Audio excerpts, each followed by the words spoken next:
Hello everyone, welcome to star career point channel. जैसा कि हम लोग पहले से टिश्यू चैप्टर पढ़ रहे हैं, उसी को आज कंटिन्यू करेंगे। आज का टॉपिक है हमारा nervous tissue.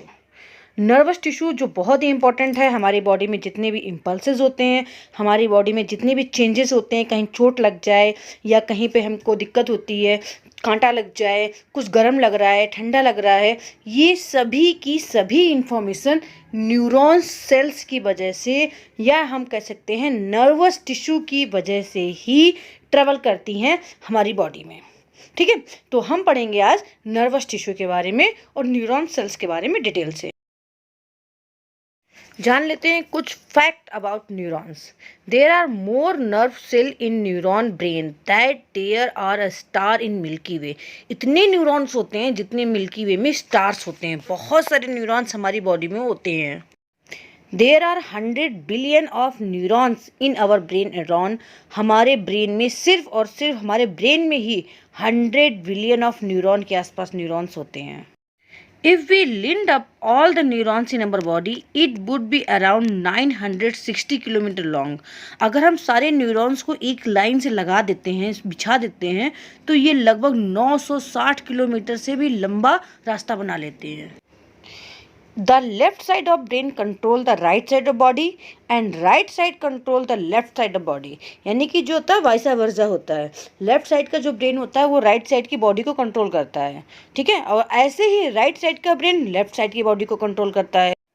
There are about 1,350,000 neuron in our spinal cord. Humans की जो स्पाइनल कॉर्ड होती है उसमें ही इतने सारे न्यूरॉन्स होते हैं। The neuron system can transmit nerve impulses as fast as 100 metre पर सेकेंड। ये बहुत ज़्यादा स्पीड होती है, इतनी स्पीड से ये ट्रांसफ़र होते हैं हमारे इम्पल्सेस। कोई भी इम्पल्सेस होते हैं, कहीं कट जाता है, गर्म लगता है, बहुत तेज़ी से इसके सिग्नल ट्रांसफ़र होते हैं। अगर इसको हम किलोमीटर पर आवर में बताएं तो 360 किलोमीटर पर आवर की स्पीड से होता है। और in the case of reflex action ये 400 किलोमीटर पर आवर की स्पीड से भी अबव हो जाता है। Your nervous system cannot function properly in absence of sodium and potassium ion। जो सोडियम और पोटेशियम आयन होते हैं ये नर्वस सिस्टम के मेन फूड होते हैं। ठीक है, इन आयन्स की बिना ये जो सिग्नल्स होते हैं ट्रांसफ़र नहीं हो सकते हैं, या ये कह सकते हैं जितनी इतनी इनकी आयन्स की कमी होती जाती है उतना ज़्यादा सिग्नल ट्रांसफ़र होने में, उतना ज़्यादा फंक्शनिंग में प्रॉब्लम होती है। जैसा कि आप सभी को पता है, बता भी चुके हैं कि न्यूरॉन्स जो होते हैं इनमें इलेक्ट्रिकल इम्पल्सेस ट्रेवल करते हैं। Vitamin B is equally essential for your nervous system. Vitamin B भी उतनी ही ज़रूरी है जितना सोडियम एंड पोटेशियम आयन ज़रूरी है। The largest nerve is sciatic nerve. It runs from lower spinal throat deep into the back of thigh and all the way down to foot। जो largest nerve होती है, sciatic nerve होती है, ये spinal cord से लेकर, spinal cord से नहीं, लोअर स्पाइन से लेकर के पूरे थाई से होते हुए फुट तक ट्रेवल करती है। सबसे लॉन्गेस्ट नर्व यही होती है पूरी बॉडी में। तो ये कुछ फैक्ट थे अबाउट नर्वस सिस्टम। अब हम नर्वस सिस्टम के बारे में, न्यूरॉन सेल्स के बारे में अच्छे से जान लेते हैं। Nervous tissue. Nervous tissue is a tissue which specialise to transmit message within our body.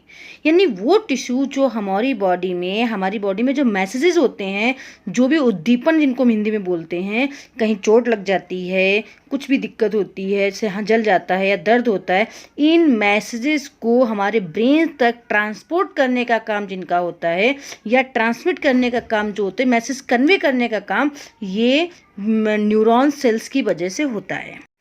Neuron tissue contain highly specialised unit cell called nerve cell और न्यूरॉन। जो भी न्यूरॉन टिश्यूज़ होते हैं उनमें बहुत ही स्पेशल टाइप की nerve cells होती हैं। नर्व सेल बहुत ही कॉम्प्लिकेटेड होती हैं, तो इनको न्यूरॉन्स कहा जाता है या नर्व सेल्स कहा जाता है। The neuron have ability to receive stimuli from within और outside the body. Neuron cells में जो ऐसी एबिलिटी होती है कि इसके स्टिमुलस जो होते हैं बॉडी के इनसाइड के पेन, यानी हमारे बॉडी के अंदर जो पेन होता है, दर्द होता है, चाहे वो स्टमक पेन हो, चाहे हेडेक हो, या आउटसाइड से, जैसे आउटसाइड से गर्म लग रहा है या ठंडा लग रहा है या फिर कहीं जल गया है या कट गया है, तो जितने भी स्टिमुलस होते हैं उनको एब्जॉर्ब करने की, उनको एक्सेप्ट करने की इसमें एक एबिलिटी होती है। Impulses travel from one neuron to another neuron, यानी कि जो इसमें इम्पल्सेस होते हैं, जो भी मैसेजेस होते हैं, एक न्यूरॉन से दूसरे में, दूसरे से तीसरे में, इस तरीके से पूरा एक नेटवर्क होता है और उस पूरे नेटवर्क में ट्रेवल करते हैं। और जैसे कि पैर में चोट लगी है या पैर में कोई कांटा लग गया है तो क्या होगा, यहाँ से सीधे इम्पल्सेस ट्रेवल होंगे और ब्रेन तक जाते हैं, स्पाइनल कॉर्ड तक जाते हैं, स्पाइनल कॉर्ड से ये ब्रेन को ट्रांसफ़र किए जाते हैं। तो पूरा सिस्टम ये होता है, न्यूरॉन्स का एक पूरा नेटवर्क होता है। इस नेटवर्क में ही ये सारे ट्रांसमिशंस होते हैं, इसमें मैसेज कन्वे होते हैं। Neuron cells divided into 3 parts, और ये जो होता है 3 पार्ट में डिवाइड किए जाते हैं। वो कौन से 3 पार्ट होते हैं, 1 बाय 1 देख लेते हैं। साइटोन, द साइटोन और cell body which contain a centre nucleus और साइटोप्लाज्म। तो साइटोन जो होता है कि सेल बॉडी होता है, जो बीच का पार्ट आपको ब्लू कलर का पार्ट दिख रहा है, ये साइटोन पार्ट होता है। इसमें एक न्यूक्लियस होती है और साइटोप्लाज्म होता है। इसमें क्या होते हैं, जो सिग्नल्स आते हैं ये केमिकल फॉर्म में होते हैं। ओके, नेक्स्ट है dendrites, the dendrons which are short process arising from cytone and future branching into hair like structure dendrites। ये क्या होते हैं, शॉर्ट प्रोसेस होते हैं जो साइटोन से ही निकले होते हैं। आप देख सकते हैं फिगर में भी ब्लू कलर के शॉर्ट प्रोसेस निकले हुए हैं जो हेयर लाइक स्ट्रक्चर हैं, हेयर लाइक स्ट्रक्चर्स दिखाई पड़ते हैं, इनको डेंड्राइट्स कहा जाता है। ये डेंड्राइट्स जो होते हैं, ये डेंड्राइट्स कनेक्टिव सेल के साथ में, मस्कुलर सेल्स के साथ में कनेक्टेड रहते हैं और जो भी चेंजेस होते हैं, जैसे कट जाना हो गया या फिर कहीं जल जाना हो गया या गर्म ठंडा लगना, जो भी चेंजेस हमें अपने आसपास दिखाई पड़ते हैं, ये समझ में आते हैं, जो फील होते हैं, उन चेंजेस को ये एक्सेप्ट करता है केमिकली फॉर्म में और उनको साइटोन तक भेजता है। ठीक है, तो इस तरीके से मैसेज को एब्जॉर्ब करके, मैसेज को एक्सेप्ट करके आगे बढ़ाने का काम जो होता है वो डेंड्राइट्स का ही होता है। नेक्स्ट है axon. Axon, which is a single long cylindrical process of uniform diameter. Axon is also called a nerve fiber. ये क्या होता है, जो येलो कलर की पूरी टेल की तरह दिखाई पड़ रही है, बहुत लंबी सी, ये जो होता है एक्सॉन होता है। एक न्यूरॉन में एक एक्सॉन होता है, सिंगल होता है, लॉन्ग होता है, सिलिंड्रिकल होता है, और इसमें क्या होता है कि जो सिग्नल्स होते हैं वो इलेक्ट्रिकल फॉर्म में ट्रेवल करते हैं। एक्सॉन में सिग्नल्स इलेक्ट्रिकल फॉर्म में ट्रेवल करते हैं और इसको नर्व फाइबर भी कहा जाता है। एक्सॉन के लास्ट में जो होते हैं नर्व एंडिंग होती है, जिनसे ये दूसरे न्यूरॉन्स के साथ में कनेक्ट होते हैं, इनको नर्व एंडिंग कहा जाता है। अब अनदर है फंक्शन ऑफ न्यूरॉन। इसके बारे में भी जानना बहुत ज़रूरी है क्योंकि न्यूरॉन्स के जो होता है बहुत ही स्पेशल फंक्शन होता है। Neuron is the basic working unit of brain. Neuron जो होता है हमारी ब्रेन की भी सबसे इम्पॉर्टेंट, सबसे बेसिक यूनिट होती है। बिल्कुल ऐसे समझ लीजिए आप कि जैसे कि कंप्यूटर में सीपीयू ना हो, मॉनिटर हो, माउस हो, कीबोर्ड हो, सब कुछ हो, लेकिन सीपीयू ना हो तो कंप्यूटर बेकार है। ऐसे ही जो हमारी बॉडी है उसमें ब्रेन जो होता है, यानी कि न्यूरॉन्स जो होते हैं, ये मैसेज कन्वे करने का काम करते हैं। ठीक है, तो मैसेज कन्वे करने का काम न्यूरॉन्स करते हैं।